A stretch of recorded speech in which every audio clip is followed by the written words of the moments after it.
My point is like, God, man, if I'm starting to worry about embarrassing myself, then I should just start doing something else. Yeah.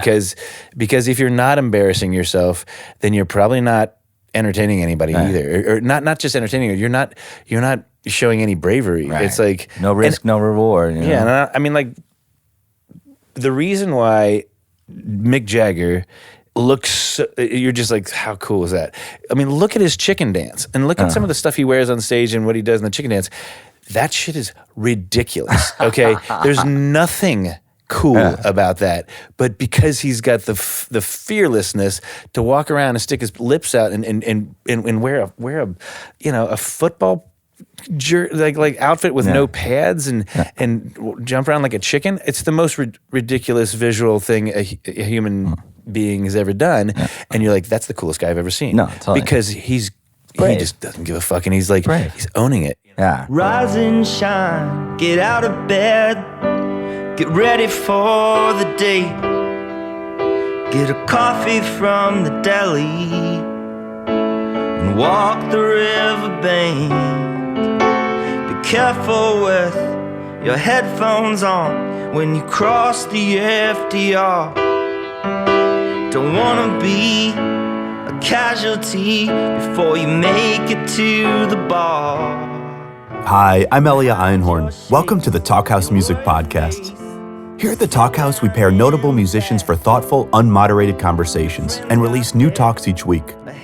Regular listeners will have caught episodes like Kathleen Hanna and Meredith Graves, or the recent Pitchfork Music Festival backstage chat between Broken Social Scene's Kevin Drew and Julia Holter. Check out these and all of our past episodes and subscribe to get new ones on Stitcher or iTunes. I've always had a soft spot for Conor Oberst. I first saw him perform in 2002, and my old band, the Scotland Yard Gospel Choir, and his group, Bright Eyes, shared a lot of musicians, including Nate Walcott, who comes up in today's talk. Oberst has been a prolific songwriter since his teenage years.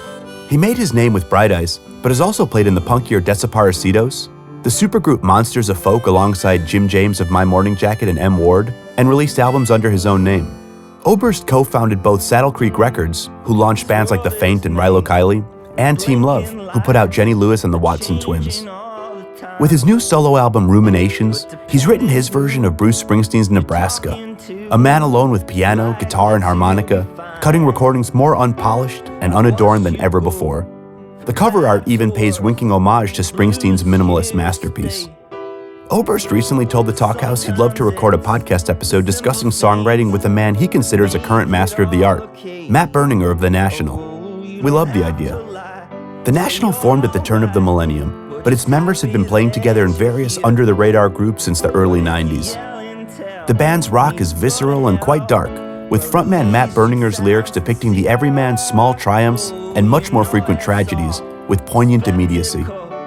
Now over 15 years and a handful of albums into their career, they continue to make moody, atmospheric music that appeals to the dejected but hopeful romantic in all of us. The band's most recent LP was 2013's Trouble Will Find Me, and they masterminded this year's benefit Grateful Dead tribute compilation, Day of the Dead. Berninger and Oberst recently sat down in Los Angeles to discuss all things songwriting, writing multiple versions of lyrics, finding melody, influences, dick references, risking embarrassment, using sarcasm, irony, and humor as tools, and so much more. The guys also break down songs from across their catalogs, such as The National's All the Wine, Fake Empire, and Lemon World, and Oberst's Lua, You Are Your Mother's Child, and Artifact No. 1. Check it out. Some things go south and they never turn around. But if you want a confidant, I'd never let you down. We can't keep drinking till St. Dimphna kicks. All right. Hey there in Talkhouse land. My name is Conor Oberst, and I'm here with Matt Berninger from the wonderful band The National. Hey, my name is Matt Berninger. I'm here with Conor Oberst.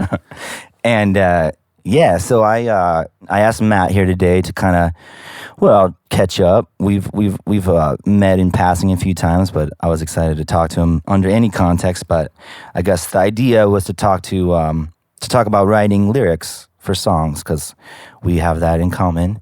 And I think he's kind of one of the hottest lyricists in the game. I wanted to pick his brain Pick my hot brain. a little bit. How you doing, buddy? All good. Thanks for having me. Yeah. Let's do it. Conor, for the record, is also one of my favorites, and that's not just we did plan to blow smoke at each other, but in this case, it is actually a real deal. So I'm interested to see who's better at the end of this. Well, I guess to start with, one of the differences between us is that, and correct me if I'm wrong, but I have no talent. You're not, but you're not a guitar player. Nope. You're not a piano player, and your band is very much a band in the true sense of the word, which is one of the things I think is so cool.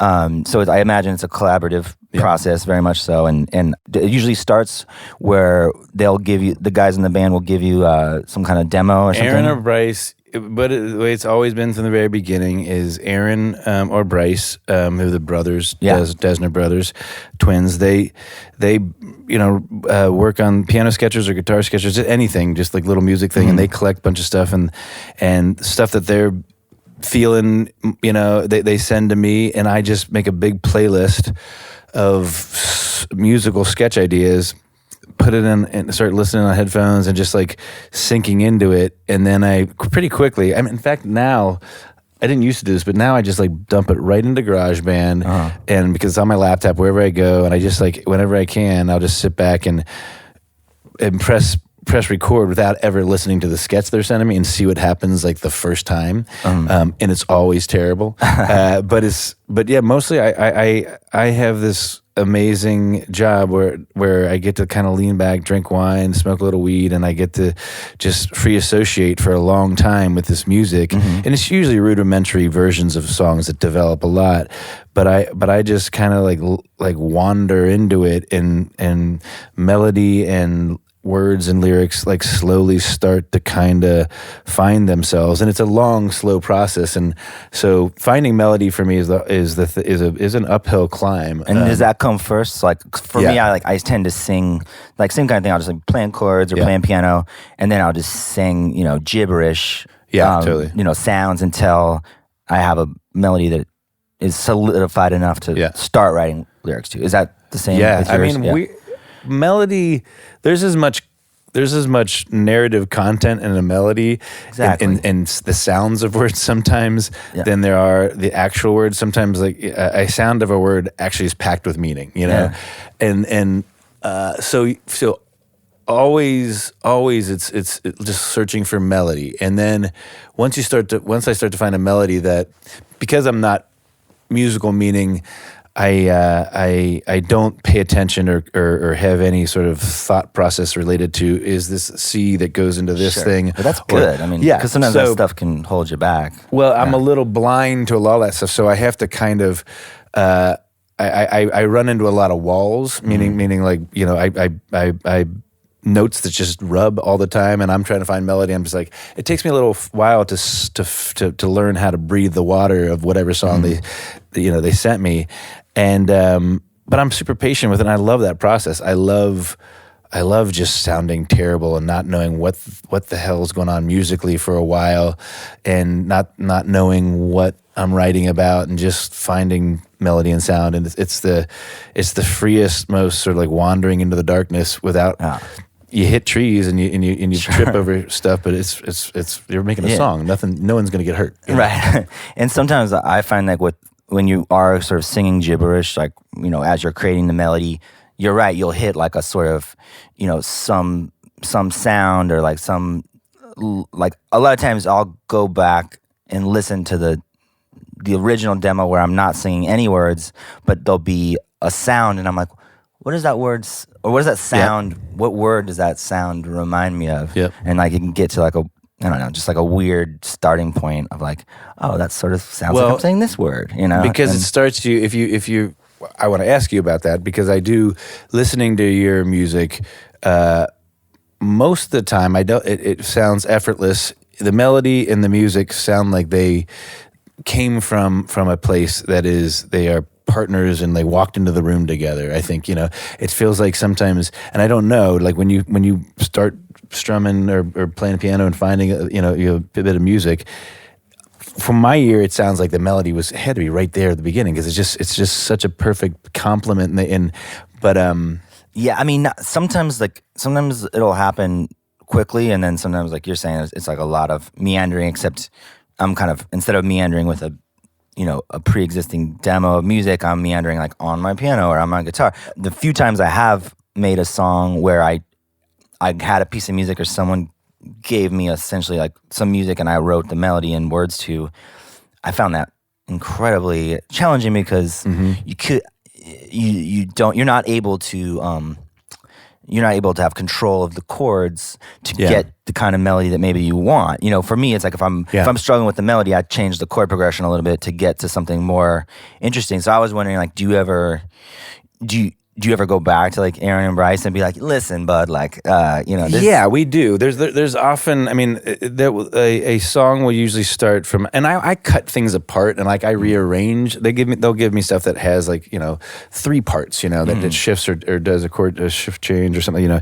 and sometimes I'll just pick the one that I just like and I'll just repeat it, and then we'll go back like, okay, you're only using the A part, but it needs more than that, know. And so then we all discover like we'll do that. We'll try things, and I'll sing things, and we'll do it. But most of the time, the first time they hear stuff that I do, I think a lot of times they're like, "What?" They weren't expecting that because I can hear them singing along like sometimes, and like. I can hear that they have melodies that in mind to play, Sure. And I don't avoid it on purpose at all. But usually I am often walking in a different direction or on just doing something emotionally that is a cross current with what they're doing and surprising to them. And then which is great. I mean, that's lots of fun surprises. Also, songs stay bad for really long, I guess. but that's the one thing. If there's been any evolution in our band in terms of these 5 guys over a period of time, is that we're much more comfortable now with stuff being pretty bad and for a long time until you solve it in a different way or in a new way, and nobody's nervous that somebody's going to take a song in a direction that they didn't intend for it to go, because we've all learned that it's probably going to. Chances are it'll be an more interesting version than the one that they had in mind. And everyone's ideas will balance each other out in a way that is like exciting, acceptable to everyone. Yeah, we definitely all have learned to respect each other's gifts and respect each other's handicaps or shortcomings or just the things that we just meaning like give that person time to be that jerk or that temperamental and that sensitive about this or that, because if Brian wasn't sensitive about a tambourine part and want to go to war over something, then I want somebody who wants to go to war over a tambourine part, because that means they're passionate about like that for very good reasons, and so we're all like that, and we respect. We've grown to respect each other, and be nicer to each other a little bit. Which let me ask you, it also caused great tension and creating great anxiety, and bands don't stay together for good reasons. It's really hard to make this subjective amoebic thing like a song with 5 people who have very different ideas of what a good song is. So it is difficult, but we've learned how to figure out how to respect each other. When you can write, you can put out like Ruminations. I don't know how much collaboration was on that. 0. Sounds like 0. Yeah. And that must be a whole different type of responsibility and ownership. And I guess it's like, we have a funny way of like, if there's a song or a record, like we all joke about, we can always blame one another for like that bad song or this. And like, it's a blood sport that but with you, it's like I can imagine as a solo artist, or you've got many different incarnations, but I'm interested in that. I mean, there's definitely there's no one you can pass the buck to for sure. And I don't know, for better or worse. I mean, I've been in bands that are more band. I mean, Bright Eyes is a weird thing because it's really more of like a studio project. So I think of it as my friend Mike Mogus and this guy Nate Walcott. Yep. We're sort of we are the band, but it's still me bringing all the songs, and then we like do it in the studio, and then we figure out how to do it live.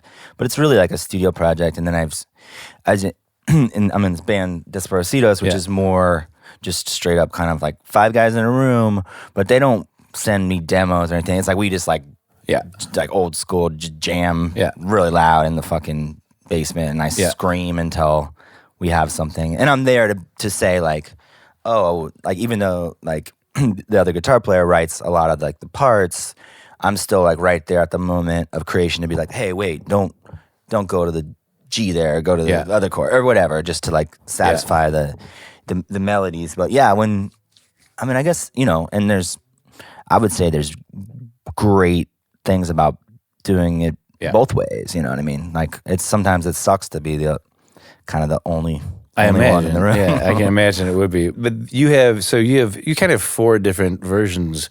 You got several bands, but then you've got Conor Oberst, but then also what you do is just Conor Oberst is different than what you do kind of with the Mystic Valley Band. Or is it? I mean, it's all kind of the same of like me writing songs and arranging them. But yeah, like I try to give, I try to always, even though it's probably like splitting hairs to people, like how many bands does this guy have? It's like, to me, it's more of just like being respectful to the people that contribute to that music, so that it's not like, this is all about me, like, because they are a huge part. I mean, like, I am absolutely like a third of what Bright Eyes sounds like. Like the other 2 guys do so much with arranging and like the production and all that stuff, all the kind of, I mean, it's really like a true kind of like 3-headed beast. But no, Bright Eyes is a big, not that the other things aren't also experimental, but Bright Eyes is where you guys in the studio stuff just like going out on crazy limbs, and that's what's so fascinating. But then another side of you is this just very, very direct, right up front, just you and the microphone and an instrument. And my question is, like, when you're approaching something, do you kind of dive all into one for a while, and do you bring a type of yourself, or you like do like certain rooms of your brain? This is where you'll go with Conor Oberst, and you'll go to different rooms with Bright Eyes and different rooms. I'm just like, do you bring different versions of yourself to the project? I would say, like, lyrically speaking, I would say no. I'm kind of always coming from the same world perspective. I see like the difference of the band, sort of like who's doing it and who's arranging it, and kind of bringing it, decorating the skeletal song that I present. The one exception would be like Desaparecidos, which is very much a band, and like it's sort of like an art project in the sense of like, in my mind, it's like, what if there was like still like, what political punk bands, like what, it's like me, like, not pretending to do that, but it's like an art project in the sense of like, this is a very specific thing. All the artwork looks a certain way. All the lyrics have to be like, have to fit into a mold, which is like entirely different than like, I would say all my other projects, just because it's like kind of like whatever, hyper political and just sort of like sloganeering, like, like if we're all crazy lefties, So that's like a different thing. But I would say the other stuff, at least from the lyric standpoint, tends to come from the same general spot. And that was another one I had for you, which I think, you've probably been asked this question in like many forms over the years, but like when I listen to your music, and I'm not getting to like, because I hate that question of like, how much is autobiographical and how much is, but I will say that, let's like, get into that. That's like cool. I was going to ask you that. I'm going to make you get into it. Yeah. But no, I just feel like you have such a distinct voice that carries through all the records, that, and not just, I don't mean a physical voice, I mean like your voice of as a writer, that I can't, as a listener, I can't help but feel like, and I'm not saying it's you, of course it's, I'm sure, parts of you, but like I can't help but feel like there's this character, there's this American like everyman that's sort of going through the, whatever, the mundane aspects of life, and finding the beauty, finding the sadness, finding the struggle, finding the joy. I mean, it's not that it's like one dimensional at all, but I can't help but being like, this is my friend, and maybe it's not Matt, but this person that's singing me all these songs over the course of these records is like this guy that I've like come to know. Yeah. And not saying it's like a Ziggy Stardust or some character you created, but it's just like, it's a very like identifiable like worldview. And I just wondered, like, does that that just the way it happens to be, or is it something that like there's some intention to like, are you ever like, well, this I might have this sort of thought or this thing I would put in a song, but it doesn't fit into like the aesthetic of what the national singer would sing about or whatever. You know what I mean? I have one other thing other than I had a band before the National, which Scott was in, and which what was that band called? It was called Nancy. It was That's very my much mom's like name. It's my mom's name. No Wait, way. It's your mom's name? It's my mom's name. Both. I named it after my mom. Really? Yeah. Well, Sweet. because I was like, my mom's awesome, and we had to come up with a band name, and I was like, well, I'll just name it after my mom. It's a cool I also name. thought it was kind of funny. Whatever. Well, now you're making me look bad in front of your my mom. You didn't name your band Bright Eyes. What are your mom's eyes like? That was about your mom, they're right? Pretty bright, yeah. No, but so and then I in the past couple of years I started working with an old pal for this Elvi project. Yeah, which I want to ask you about that Trump and shit later. But like doing that was like I didn't go into it with any different approach. It wasn't like I wanted. It wasn't like I wasn't getting all my creative satisfaction and fulfillment out of the National. I was, and then some. I was like, there's nothing I like more than writing songs to the music, or lyrics and melodies to the music that Aaron and Bryce give me. But I just, but I think the attraction of doing something else was more of that I had this sense that people had an idea of who I was, Sure. because of the National records, and those absolutely do reflect me, and on all those songs are really personal, and so are the Elvi songs, but the National music, the nature of the music that comes, like it leads me to parts of my personality to really unpack some of the darker parts of my personality, because the music is just like the music has a mournful sense to it a lot of times, or it has a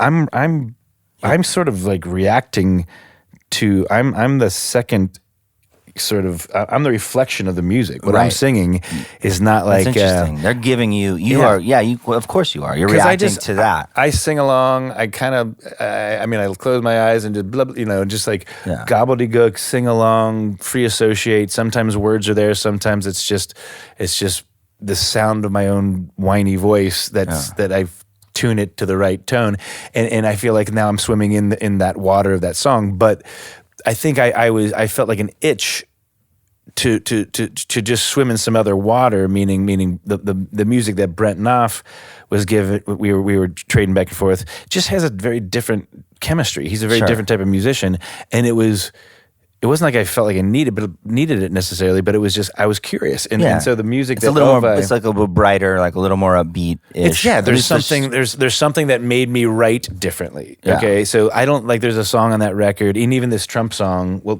for example, we'll go to the Trump song that we just did. We did it really quickly. It's really playful. It's goofy. It's funny. It's absurd. It's funny. And walrus dick. Yeah, it's about politics, but it's also about walrus penis jewelry. Right. And my point is like I don't know if there would ever have been any music that was coming from. I don't want to blame Brent for me wanting to sing a song about walrus penis jewelry, but I'm saying it was like different parts of my personality are able to sort of like come out with Elvi, and it's not because I choose to. It's just. It's like when you dance with a different partner, the dance looks different and sounds different. So, I found that actually incredibly liberating. Yeah. Now going back to the National, which is I don't know if this is a good thing or a bad thing. There's a part of my personality that I used to really try to force into the National, trying to prove that like, no, we're not depressing, we're not dark, like we're happy people. I'm not a downer. I don't hate myself or life, or it's like I'm filled with joy and lightness. But now with there's Elvi, I can kind of dig into that. There's plenty of dark stuff there, but with the new National record, I'm like, I don't need to tell any jokes. And now this new National record is like, I'm finding myself going right to some very, very direct, emotionally dark areas and complicated areas. So I have a feeling doing this Elvi thing is going to make this new National record even even more like the National. yeah, even because like I scratched my itch for just like trying to prove that I'm not just like a dark, melancholy man. I feel like we both get like kind of pigeonholed with that, like. Well, that's what I wanted to ask you, because sex, shit. But which I don't know. I don't. At a very young age, you were like exposing yourself emotionally, and I think people had an idea who you are. Yeah, and all my my friends could tell you I'm like actually like a fucking super like goofball. Like 90% of the stuff I say is like a joke. Like I've only met you a couple of times. I've known that since the first time I met you. Yeah, just like I value like cracking like a good joke over like kind of anything. In your songs though too. Your songs are funny as hell too. I've been trying to let that part shine through a little more, but like not at the expense though of genuine emotional weight though. You don't go for the easy joke. Well, one of my favorite songwriters like ever is like John Prine, who's incredibly funny. I mean, obviously incredibly dark and everything, but like I'm not funny in that way. He can be like funny like in the more like over the top way, but I really I appreciate that like sort of dark, and I hear that stuff in Nick Cave and Tom Waits, those guys. I hear that stuff in your music too, where it's like, it's like it might be like a deadpan delivery, and you might not realize that it's like a joke right off the bat, but there is something funny to it, Well, how about I want to ask you about what's the right balance, because I do feel like when I listen to music, you have a way of creating an environment, a geographical environment, details of places, rooms, chairs, and then the details of characters are there. You sometimes, whether you're you as yourself or you as a character, or what difference does it make?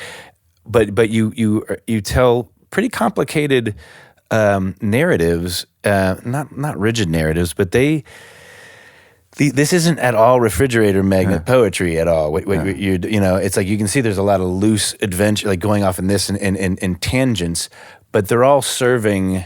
You're not lazy about it. They're serving a purpose. Even the silly, goofy, absurd stuff is a support for the more emotionally genuine, direct stuff. And you've got a masterful way to balance a multi-dimensional thing. Yeah. Well, I feel like if you can find, like, to me, a lot of times, like, there'll be, a lot of it depends on the song, but a lot of my songs, I would say, like, each verse is maybe like telling a slightly different like little vignette or a little thing, and I'm like chasing like a certain phrase I want to use, or a certain something that apart from the overall picture of the song is just something I either have thought of or like think is tight. So I'm like, okay, I want to work this into a song somehow.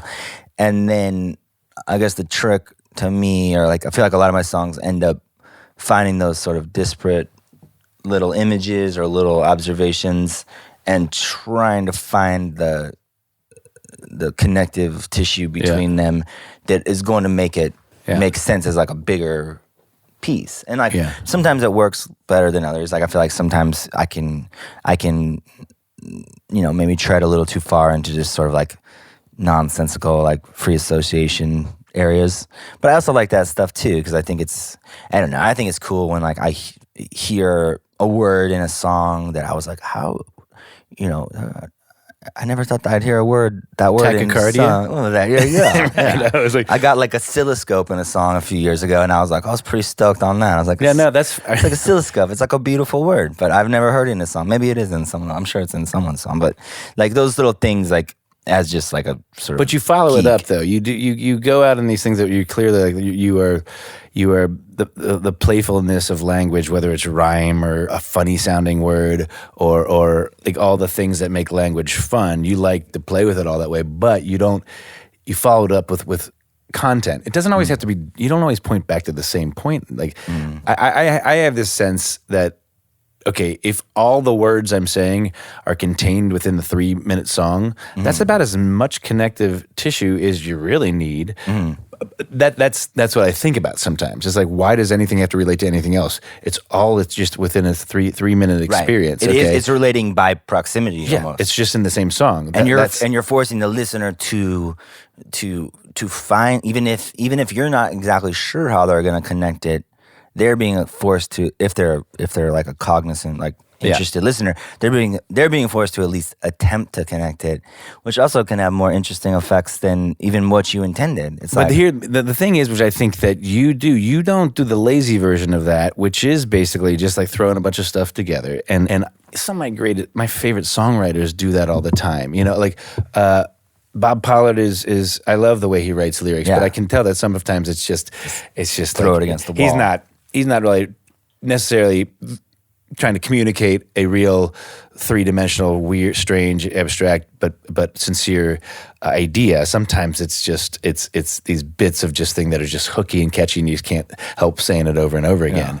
You know, tractor rape chain. You know, it's like all that kind of. It's just like so, and I love that stuff. And Pavement is also they just kind of go off all these and there's real poetry and all this stuff, but for you, it's like you go there, but then you back it up. You're like it has to mean something to you. You're not nervous as if everyone else gets it. You don't care whether everyone connects the dots, but it for you, their connections aren't rigid. They're thin sometimes, but they're meaningful to you. And I think all great stuff, like when we mentioned songwriters, that a song will live longer. Let me back up. I never clock lyrics the first or 4 or 5 times I listen to a song. Like a great song. And it's really? like the 5th or 6th time that I'm like, I pay any attention to I mean, words will pop out. That's interesting because I'm like obsessed. I'm like a scrutinizer when it comes to right away. Yeah, and it kind of like if I the biggest bummer to me is when I'm listening to a song and I know the line they're gonna say, and I've never heard the song and I know the line, which happens all the time. Yeah. And I'm like, really? Come on, bud. How often do you catch yourself doing that? And ask more of yourself, because like I do that all the time. Right, where my wife's the one like, what? She's the one who can hear when I'm just pulling something off the shelf. Right. When a song's in an early process, that's totally cool to just get something down and like solidify a melody. But I get pretty obsessive about like going back. Like a lot of times I'll write, extra verses for songs. So it'll be like, okay, there's 4 verses in this songs. I write like 8. Yeah. And then I just sort of pick the ones I think are better in the end. And that gets confusing because sometimes like the song will go like totally 2 different ways. And then you're like, well, if I put this verse in with this verse, even though it was in totally different mindset when I wrote them and almost have nothing to do with each other, will they, back to that connective tissue thing, like will it make sense or will it have like a broader meaning for the song as a whole? But that's another like interesting thing about, because I feel like your songs, like in the sense that they're like impressionistic in a way, but they're also narrative. And I almost feel like I printed out some of your lyrics. Sorry to do this. I have some of yours written down. Sorry to do this to you, but I printed out some of your lyrics. You signed my lyrics. And a lot of the times it's like what you leave out, or it's like that because you do have a lot of details, which we've talked about before, which is like, I forget, isn't there a famous, somebody said that. I mean, the details is like the most important thing when you're writing, like something that is specific.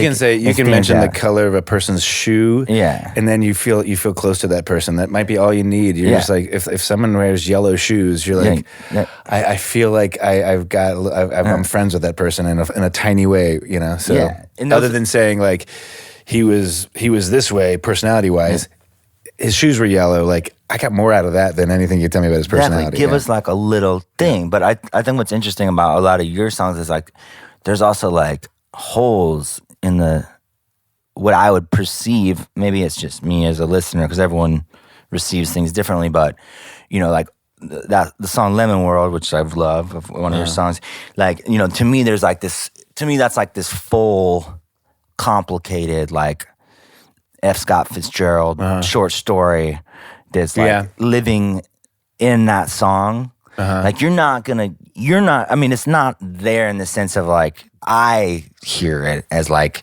the kind of troubled guy from New York, like heads up to the fucking Hamptons and finds himself in like a weird situation with Gatsby is a thing I've kind of been obsessed with, the sort of sexy romance of that, like that Eastern, waspy like vibe. It's like, it's hot. I mean, it's cool, but like gardens full of lovely ladies with billowing, dresses and but like to me, like when I hear that song, it makes me think. it takes me to that place, but I just wondered again, like, and not that if it wasn't intentional, that's somehow not good. It's just I was just curious, like, is that something where it's like this sort of more fully formed story narrative that you were drawing from, that you were like, how am I gonna like give us a little snapshot of this, or it was just more like this is kind of like, you know, this, it just turned out this way. I'd have to look at the lyrics better, but I think a I lot can show of them that to you right was, here, bud. Yeah, but I mean, I think a lot of times you just find images. I remember that when the first image, when you say Lemon World, I just imagine myself laying on a table with flowers coming out of my mouth, or something like that, like I'm a planter, like a vase or something. A lot of it's just I love like that. This weird, pricey, sexy imagery. This pricey stuff makes me dizzy. I guess I've always been a delicate man. Takes me a day to remember a day. I really like that fucking line. Didn't mean to let this get so far out of hand. Like, yeah, I mean, this shit's fucking perfect. Well, here's the line I wanted to. Article. This is on the last record, Upside Down Mountain, and it's just a song that I've just love. But it's just such a beautiful, powerful song and wonderful. But these little things, like you have that one phrase that I just wrote down today. It was like you said you should live in the moment, but then I'd miss. And then the answer is, but then I'd miss you all the time. And it's a sweet little thing, you know, and it's clever, but it's not overly clever. And it's just you give. You're generous with these nice little moments of lightness and sweetness. Yes, in with all the darkness and the pain and sadness and all the emotional fear and insecurity. But then you do it in a sweet, self-deprecating kind of charming way. I definitely have like a penchant for like sentimentality, obviously, but like, yeah, I will say there's songs along the way and like whatever where like. I do get to that point where I'm like, is this too cutesy? Is this too precious? Is this too whatever? It's very dangerous territory. Yeah. Not many people can do it well. And there's a song like on that record that I maybe crosses like this, You Are Your Mother's Child, which is like, you know, to me it was like, I don't know, it was like my weird attempt at like a Jim Croce song or something, you know? Yeah. It's like Time in a Bottle or some shit. But it's like, I wrote it and I finished it and I was like, for what this is, I think this is a really good song. Yeah. I don't necessarily think it's like a song that that I should be singing or like belongs on my record, but I'm like, I finished it.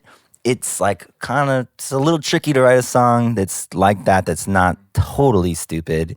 So I was like, I was like, fuck it, I'll put it out because hey, I don't at this point I don't really have anything to lose. It's like, you can't play it safe. You can't if you're playing it safe, nobody's gonna give a fuck. Like nobody. The last thing you want a songwriter to do is be playing it safe on any way. I mean, like it's. And I hate that too. Like that guarded, like too cool for school thing that like so many bands and lyrics. And there's like a big trend. And I'm not gonna sit here and talk shit about specific bands, but I feel like there's also the thing of like people are just like, fucking bury the vocal or make it fucking all reverbed out and like let's go for this like deep vibe, and it's like that's fine and that's great and people love that and people have bands that are built around like a sound or a vibe.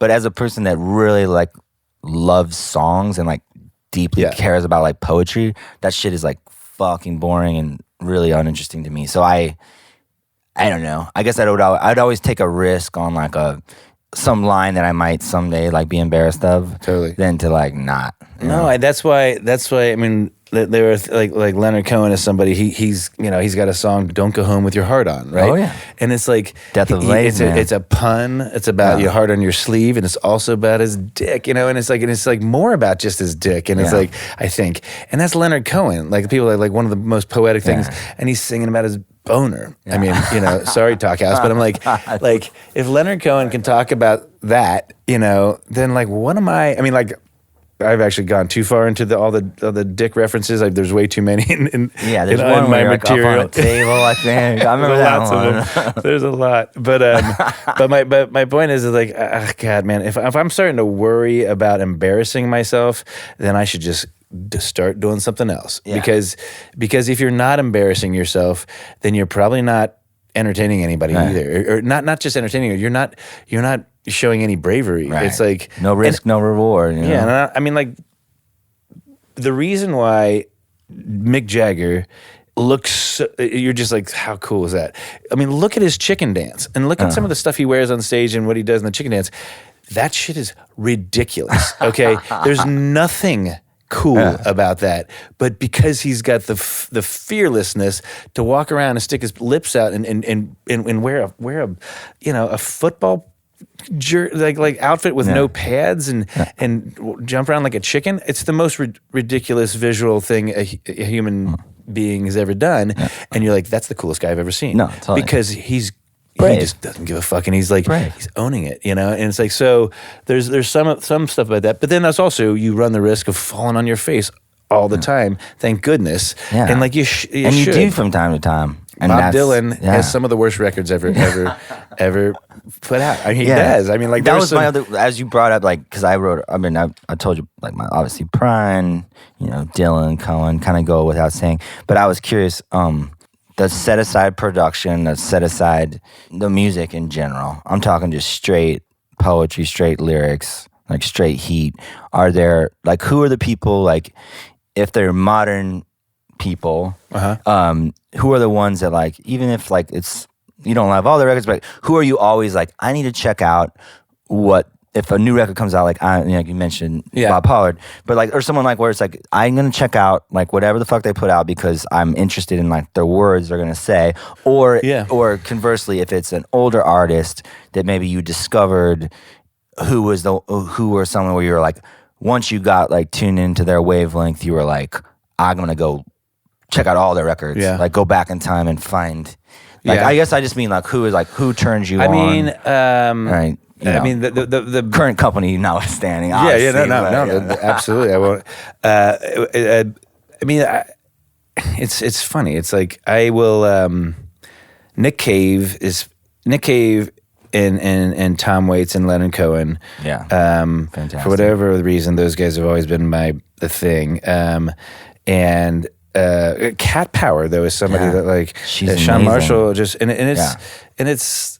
it's a common for all these artists. It's a different mixture of things that just beguile you can't me, totally separate the music from the melodies and stuff, obviously. But just like like I think there's some people where it's like the words like from it's in a similar time frame, but like for me, like Bill Callahan's like one of those, like no matter what, I don't like all his records he puts out, but I like. You're getting something. You're getting a nutritious meal of ideas and thoughts, and that this isn't just to jump around and to make a cool video. It's not. Yeah. There is a, and I mean pop music. Whatever the gray area between pop music and all whatever. I don't even think of it too much, but there does feel like there's a different industry. There's one industry that it's about. The visceral pleasure of entertaining, I guess. The song doesn't have to have something significant or enlightened to say. It's about partying and it's about being 15. Sure. And I've written songs that there's a place for that. Absolutely. But I will. For example, and I always there's Leonard Cohen is like there's like a song, and I use it as an example, but Famous Blue Raincoat, and like you could say this about all these artists we're talking about, that their songs have this ability that even today I've listened to that song, 300 times. I mean, I don't know literally how many times I've heard that song. I've just sat and listened to it quietly. Pretty perfect song. And I'm still, I mean, maybe I don't research or I don't listen close enough. Like I said, I don't clock everything. I'm still unsure what that whole relationship between the three characters in there. It's like a love triangle. It's something. It's like between two men and a woman, and like and somebody goes off and your little house in the desert. Yeah, and like bring back a lock of your hair, and like like that you took the pain. I can't remember the line. Like I've listened to it 100 times, but like you took the pain from her eyes, or like all this stuff, and like. It's a novel in 3 minutes. Exactly. And just like The Great Gatsby, I'll read The Great Gatsby over and over again, or Lolita over again, and like I'm like, whoa, like I'm still. It's not like I got it down. It's like I still discover every time, and so that's what lyrics. I think good lyrics give songs infinite shelf life, because like a good novel, it's like a well written song.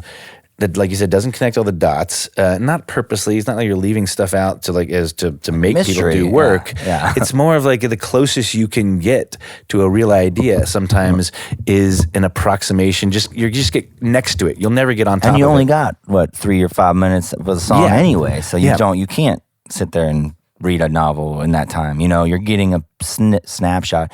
Hey, Gabrielle or somebody out there, do you think you could send us some wine? Let's take a break. Want to take a break? Yeah, it's called Tia. This pricey stuff makes me dizzy. I guess I've always been a delicate man. It takes me a day to remember a day I didn't mean to let it get so far out of hand. I was a comfortable kid, but I don't think about it much anymore. Lay me on the table, put flowers in my mouth, and we can say that we invented a summer love and torture party. I'm too tired to drive anyway right now. Do you care if I stay?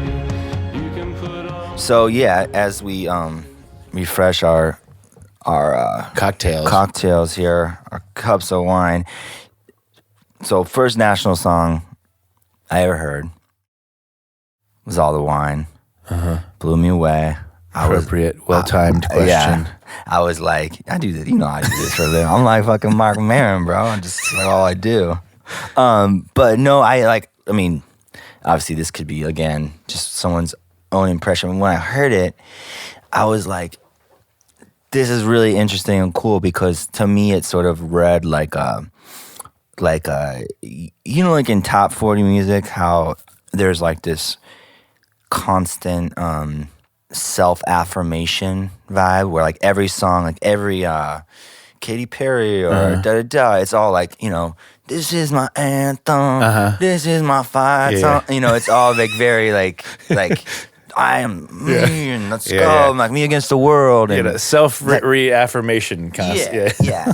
And like to me, this song is like always struck me of like some, I don't know, just like some like obviously way better, but some like way like kind of like perverse version of that idea where it's like, I don't have much idea of what you're talking about, but like I had the same. The question I had for you was similar. Is that it's not like posturing. Like there's a thing about pumping yourself up. It's whether the Stones or it's Kanye or it's Taylor Swift or there's a thing about this. And I think it's really healthy, the affirmation of self, and like that, like check me out, I'm doing great, roar, I'm a cannonball, exactly. Or wrecking ball. I'm just like, look at me. Yeah. And so there's not that. It's not that when I listen to you have songs that actually do relish the joys of being a badass and being a musician and even being adored. Okay, a little bit, but you do it in a way that it's like, I know I'm in this mood where I'm into myself right now, but you also go to the next level where there's also, but it's also I kind of hate myself at the same time. I'm sick of myself, and it's like the end of The Graduate, where it's like it's this great thing, but at the end there's this moment where there's this knowing moment, like this is a great romance of gets the perfect girl for him, and at the end, okay, we're not perfect for each other. We're still life is still there, right. And that's all your songs of posturing still have that honesty about it. Like, I'm gonna wake up tomorrow and be embarrassed. Yeah, well, I think I think vanity and like self-loathing are like pretty, they're like a thin line between them, because I think if you have a penchant for one, you probably have a penchant for the other, because they're like it's the seesaw shit, but like they're both fun to indulge in. Yeah. Well, I don't know. Was that All the Wine was like, I think, I'd have to again, without the context of singing the song right now, but I think I'm sorry the motorcade is going to have to go around this time. Yeah, that's pretty. Because God is on my side. I'm the child. God is on my side. Oh, I'm the child. Yeah, that is into it's just itself. it's like, what's up? Yeah, it's like, get the fuck out of my way, dude. I'm a fucking, what is it? Birthday candle in a circle of black girls. Yeah, all that stuff. Yeah. I'm a perfect piece of ass like every Californian. Yeah. So tall, I take Now over I the live street. that's before I lived here. Shine. Now you are. I had no idea how unperfect my ass was until I moved here. I mean, one line ends with just like, I'm a festival, I'm a parade. It's like, I mean, it's beautiful. It's like, I forgot. it's great. But I Yeah. just mean like, That was directly the result of being a. I won't say I was. I hate when people say like I was such a nerd in high school, Right. and because I wasn't a nerd in high school, but I was like right in that middle zone. I wasn't anything. I was kind of like I wasn't like I didn't have much going on. I didn't kiss a girl till college. Okay, so and then here I am in New York, and I can't remember like, but I felt like I had a job that I was paying my own rent. Was no longer borrowing any money from anyone. I had my own apartment, I think, maybe not even at that point. And I was going to Mercury Lounge. I was Lower East Side, and like I got out of Cincinnati, and I felt awesome. You know, it's like celebratory. It's like I was like, all the wines for me. I'm bro. in the middle. I'm in the Like, middle I of the game, and like, Yeah. so I was. It's a funny, hip hop does that, and it's so cathartic. Exactly. They really go for that. That was my version of that. And again, it matches the music that you were probably sent because I feel like that the track is actually pretty celebratory and pretty like triumphant. So and it's, I mean, but it's also most of all that posturing and the braggadocio comes. The thing is right under is an insecure, romantically, academically, insecure average white Midwestern male, with all the same self-loathings and all that kind of stuff, and so. Whatever. I'm usually when I'm singing about that. I'm well aware of how not true all that is. sure, and there's probably an element of tongue in cheekness to it, but then to me, I don't know. Like to me, like the clincher is like the kind of like sort of C section of the song. She might not remember these lyrics, but it's like I carry the dollhouse safe on my shoulders. Through the black city, nightlights are on in the corners. I mean, like it becomes so sweet, and then you're like, all safe and sound. I won't let the psychos around, which is like, I constantly want someone to say that to me, just like I won't, like it becomes like you, or at least the way I read it is like this.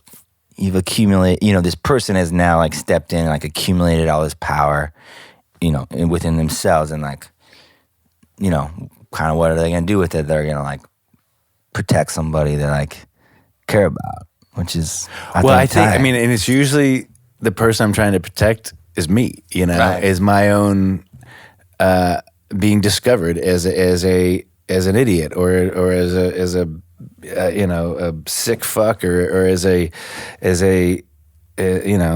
asshole or something, so much of that stuff it's all self-defense, and I think that's when but it's really cathartic, enjoyable to puff your feathers out sometimes, Sure. and do that and to lean into the wind because like everybody their whole life, everyone's going to tell you what you're doing is wrong and that it's not good and you're not as good as this person and other people are better and all that kind of stuff. Like you're going to have that there. That's so you have to sort of adopt a little bit of delusional self faith to do any kind of art. Well, exactly. And like you could, I don't know, that should like the aw shucks shit drives me crazy when people are like, I don't know what I'm doing. I'm just making a little record. And it's like, oh no, it's not. Especially once you've done it, for a long time. It's like, no, it's not. Oh shucks. It's like if there's a certain.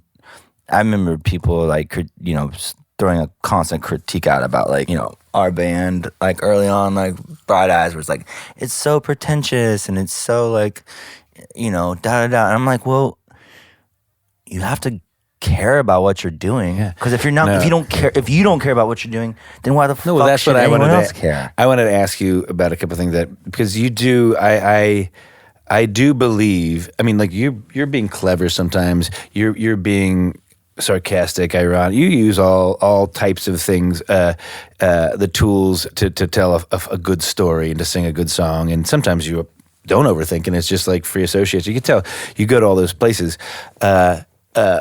But there is, I believe that you emotionally really want to express something to someone else or just about yourself, and it's generous. It's generous. You're like you are allowing yourself to potentially be ridiculed for being too emotional. Like you're a guy who I invented I'm a crier, I invented man. emo, baby. Well, I mean, but that's I had that shit. I mean, I still have that shit, but it's like all the best stuff. Like you listen to Nick Cave or you listen to Kurt Cobain, man, he is crying. Doesn't make any sense. The man is, but the man is weeping. Like this song, he is weeping loudly, and so. And that's why people love Nirvana. They don't love Nirvana because of jing jing jing jing jing jing. That's also great, but it's the fucking it's the pain and the genuine pain.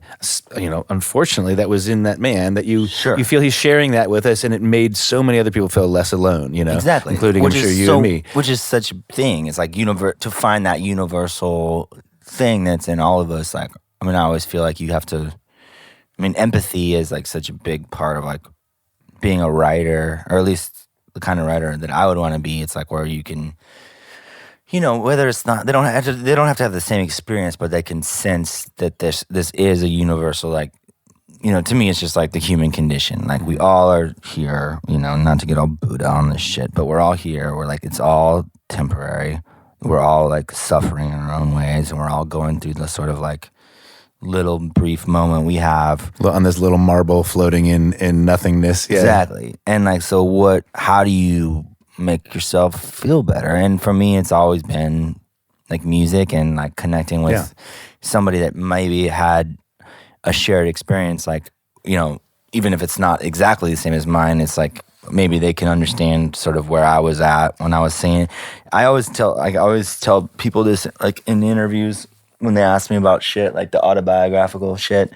I always tell them, and I just wonder if you agree or not, or what you think about it. But I always say, like, pronouns to me in songs, maybe with a few exceptions, but for the most part, mean nothing to me. Right, totally irrelevant. Yeah. I could be singing I could be singing you, I could be singing he, I could be singing she, they. Yeah. Like, and sometimes I'll forget, like, even like in live performances where I sing, like it used to be I, and now I'm singing you, and doesn't make a fucking bit of difference, because to me, it's like all the content of the line, all what I'm trying to express is after that. And I was just wondering, and it ultimately is all, since you're writing all those lyrics, it's all still you. It's like when Kubrick makes Clockwork Orange. I mean, it's like that character is partly him. That's why he digs it. So I don't know why I use that. That you do not write the Clockwork Orange of music. I love ultraviolet. So get some drink. Digital some hash gets there a little. No. But I'm saying. Do you pay it? But do you pay attention to that? Like when you're writing, are you like?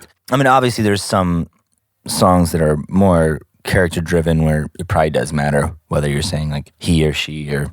I believe whatever, it's ultimately all kind of me, and of course, but I mean, I do. My wife and I write a lot together. I mean, I was gonna ask you that too. Yeah. Like who? I mean, I've read that about you guys, where you share that love for writing, and like who you can trust to like really.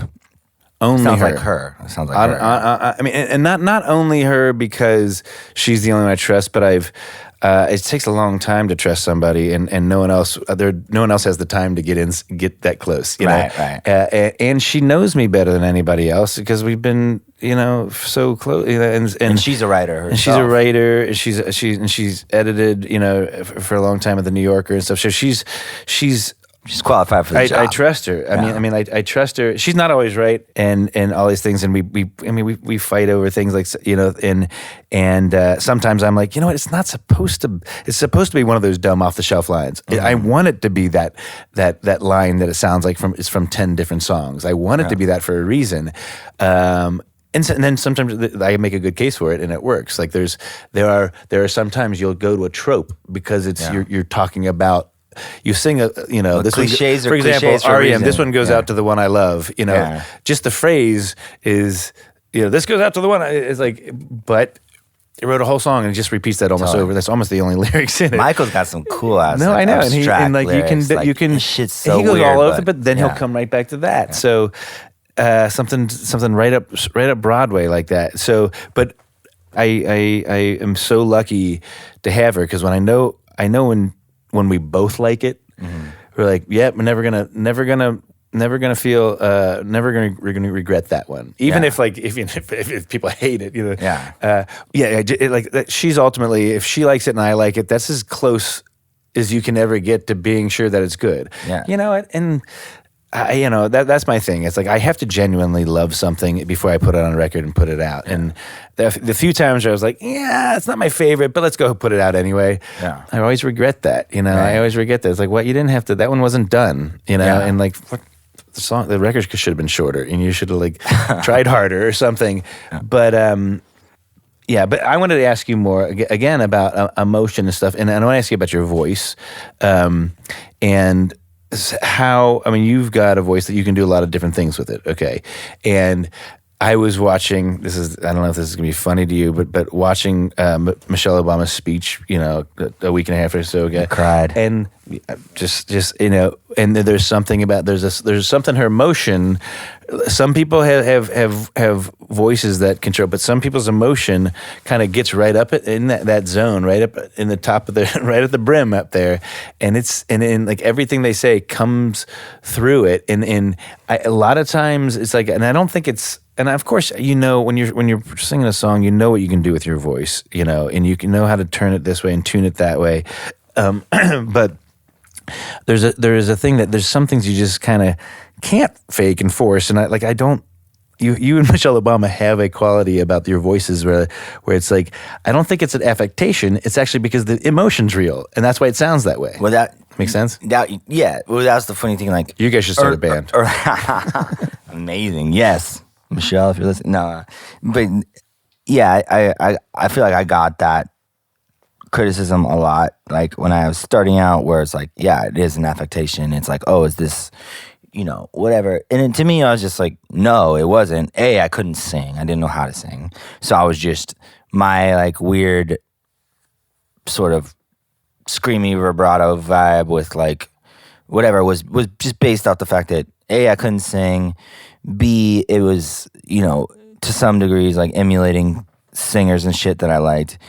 But then also like starting off like, you know, playing like house shows or like, you know, like there was this one club in Omaha called Cog Factory, which was like the one kind of punk rock club you could play. PA sucked. So you had to scream your ass off just to hear what the fuck you were doing. Yeah. So everything became like the whole jumping from like, you know, it's just like, you know, the whole loud, quiet, like Pixies thing or whatever. You write something in the bedroom, then you have to like. You have to scream it. And you end up singing it like an octave higher and like just screaming your Cookie ass Monster, off. Yeah. So you can fucking hear it. Yeah. I mean, that was like what it was all about. And that carried on into later. And so like, but then eventually I still to this day, like it's hard for me. I don't like the sound of my voice. Like when I hear it on playback, I mean, obviously I hear it so much that I've grown used to it, but I'm still always like, like it's not. I like love it. I like the sound of my own favorite voice, thing. though. Yeah. I think that's why I spend so much time. Just I can just sit there and listen to myself. But but no. Cool. But I think when we're like Ruminations, this record though is it's so beautiful in the fact like oh it's like it's just that your voice and how much overdubbing is on this record? I mean, none. It's all live takes. Well, I would do, you know, I would play this. Punching spots or whatever. Exactly. Like I'd play this song live, like sing live, harmonica live, everything live. Probably most of them we did like 3 or 4 times, and then just I love it. Made a comp of this like record is like so just up against the glass like that. It's so great. You feel like you're sitting next on the piano bench with you know, when you hear it, and it's just so beautiful. And so I guess my feeling is sometimes. You do this thing like, you know, with Bright Eyes. It's experimental studio stuff, and the other things are all these different. I'm just impressed with your sort of versatility to go deep into sound sculptures with digital ash and some of the stuff that there's babies crying and stuff, and you're weaving it in there and you're tuning it to this and that and static and feedback, and it's just you're going through some warp of sound and like you're experimenting all stuff, and then there's a different part of it where it's just a simple instrument and a simple voice with finding words and melody along with it's like the most basic things that you manage to like still be direct and playful and entertaining and genuine and have empathy for just your characters in both of those environments, completely different sort of clothing, and that's one of the things I find. Do you think about that much? Like the way to decorate the just like when you made Ruminations, was your idea, was it just like I'm gonna just zero in on this, and then when some of the other stuff with Bright Eyes and stuff was the idea of to like I want to throw every color at the wall, Yeah, I mean I don't know.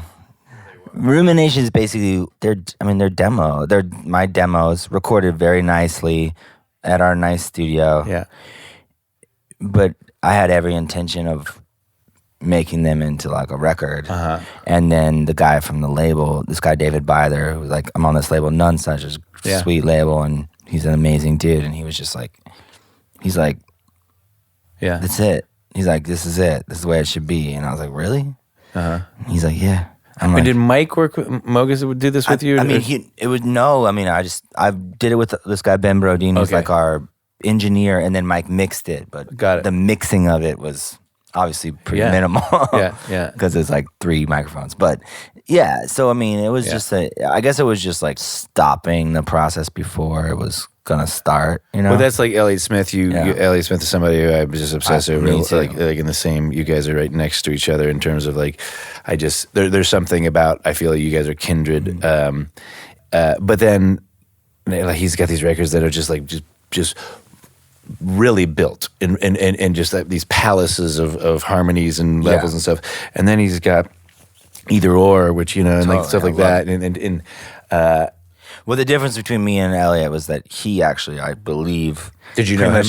I've met him. I met him a couple of times. We weren't really like friends, but I mean, I love his music and stuff. But he, I would say the difference is he actually had that kind of mind of like, he was far more musical in the sense of like he played everything, and I think he arranged a lot of that shit. I mean, I'm sure he had help, but like I lean on like, I give my opinions, but I lean on like a lot of my friends, like in Bright Eyes, like Walcott is like a crazy composer, and Mogus is like a crazy producer. So I can kind of like give them my ideas, and then they can like,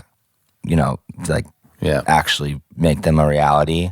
Whereas I think Elliot like actually could do all that shit himself, which was pretty fucking crazy. But yeah, well, I mean, I take that as like highest compliment because he's one of my faves. A little pour it. Where we should put it? I mean, it's not our carpet. Just pour it. At least cheers. Yeah, cheers. Let's go.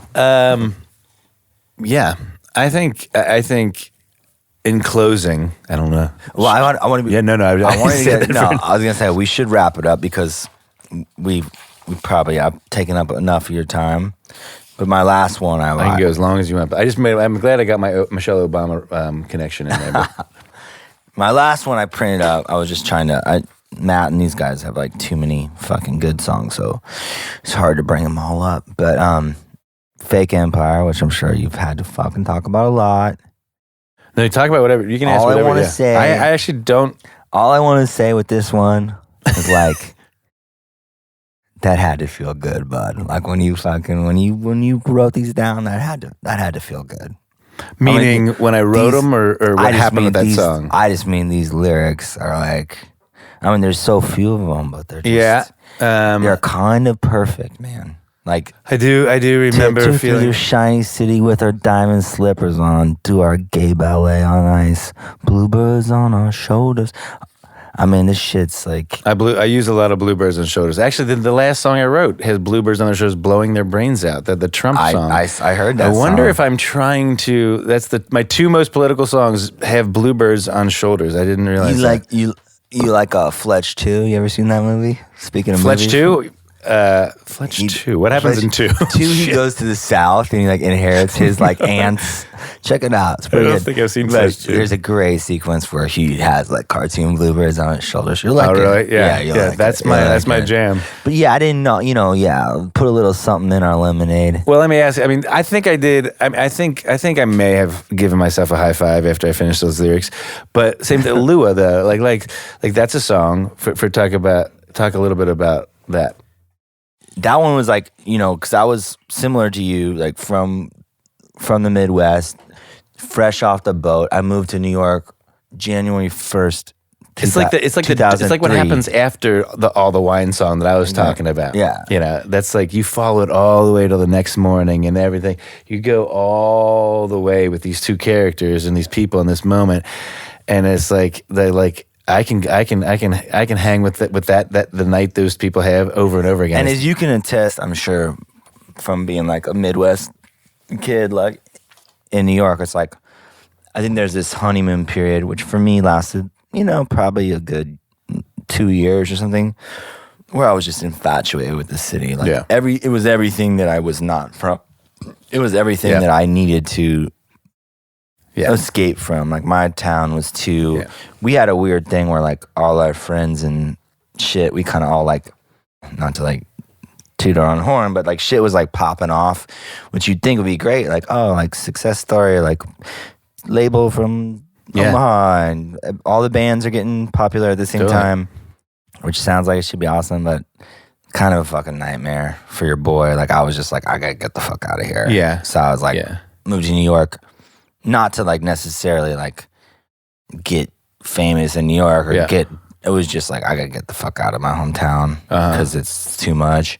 Yeah. And then I fell in love with New York and had this like whole period of like intoxication. So like, Wide Awake was just basically my kind of like first impressions of like a guy like fresh off the boat, like so far from jaded. Just everything was like interesting to me at that time because it was just, it's another world. And it's like, I mean, I've been to New York a lot before that, but it's different when you're like living there in and out. And like, it's like, and I know you're not in New York anymore and I'm not in New York anymore. And I mean, I don't know. I mean, I have a 7-year-old. New York gives you big feelings, meaning like, it's like it amplifies everything. Yeah, amplifies the romance there, sadness, amplifies the darkness happiness there, all that stuff. Yeah, and but like it's also, I mean, spending time with the characters in Lewis is an example of like one of those things. It's like that is a incredible short story. Like with its loose, it's blurry, and it's like it's a beautiful, masterful short story, and very few songs can tell a story like that. And like I'm saying, I love the abstract stuff, but I'm just saying storytellers that can. I mean, there's lots of them, but Eric Bachman is somebody. Do you know? Love Eric. He's my old pal. Yeah. I love him. I've met him just like very briefly and had an email conversation with him. But he's a writer that I just find to be just one of our greatest songwriters. He's fantastic. Just that For the Races. Yeah.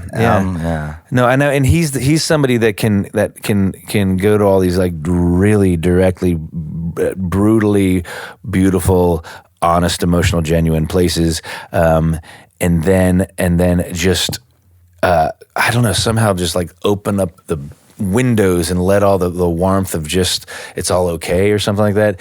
He is such warmth for his own pain, his own sadness. He's got so much respect for himself. It sounds like when I hear him, and so I don't know. That's and I hear that in you. It's just like it's a courage to just be like, no, I'm gonna be very ugly and so does, I mean, like Kanye has incredible amount of courage to be, incredibly ugly and all that kind of stuff. And that's just, those are the only artists that I pay attention to.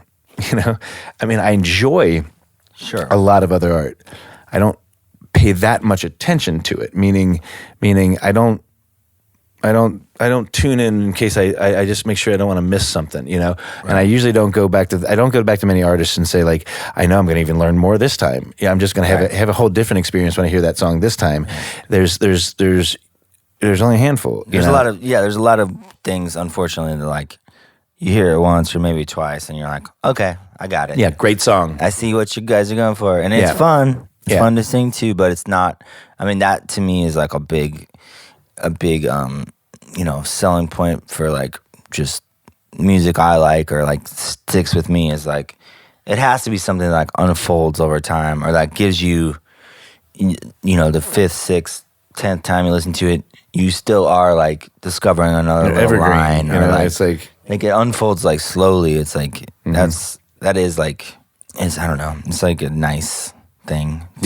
I love it when I'm listening to a song for the 5th or 6th or the 20th time, and I'm like, I've never clocked that lyric. I'm like, wow, what a great thing. Or like, I thought they were saying, excuse me while I kiss this guy. I'm just like, and that's also amazing. That's better than what it really is. It's so much better. But anyway, thanks for having me. Yeah, and I'm taking up too much time. I keep wrapping it up for no reason. It's true. We got enough, but no, dude. But congratulations. Honestly, Ruminations is so beautiful, and I love it. Upside Down Mountain, also, by the way, holy shit, what a fun killer record. I love that so much. Article number 1 is, of the past couple of years, one of my favorites. So thank you for all of your music over the years. Like it's been, as we were talking about before, like when there's like a true companion, like a sort of friend, you like wherever situation you're in, you feel like you can like put on some music and kind of hear your friend talking to you. Yeah. Like in a way, it's like that's the way it is with Elliot. That's the way it's fucking. It's like Leonard, it gives like Paul Simon. If that guy is gonna be that, if that guy is gonna be like show that much of himself, like then if I'm not gonna hide anything, and you've been that for me. Why waste anybody's time? Thanks, Conor. Thank you, Matt, for doing this. Yo, Talkhouse listeners, thanks for listening to us. Thanks, Talkhouse. It's Matt and Conor signing off. Skål.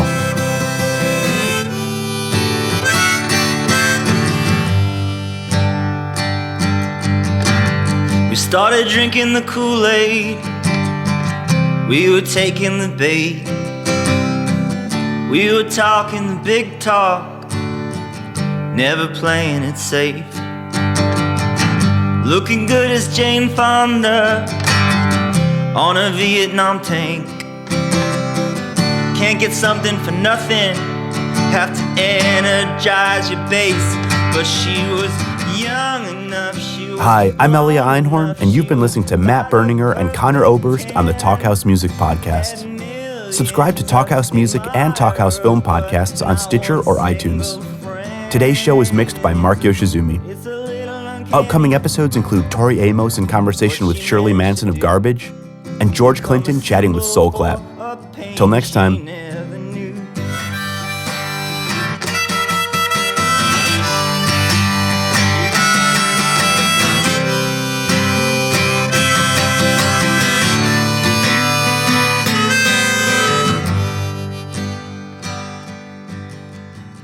You know old Ronnie Reagan, he was a shoe salesman.